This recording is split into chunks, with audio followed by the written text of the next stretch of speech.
মহাজন, আপনারা পাড়ার মুরব্বী এবং যুবক ভাইরা আপনারা ঐক্যবদ্ধ হন।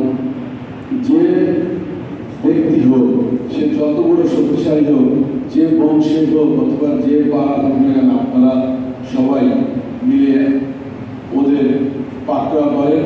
আমি আপনাদের এই গোপালগঞ্জ 2 আসনের সংসদ হিসেবে কথা দিচ্ছি, আমি আপনাদের পাশে আছি, আমি আপনাদের পাশে থাকবো। আসেন আমরা সবাই মিলে আমাদের গোপালগঞ্জকে একটা মাদক মুক্ত, চাঁদাবাজ মুক্ত, সন্ত্রাস মুক্ত একটা সুন্দর গোপালগঞ্জ শহর করতে চাই।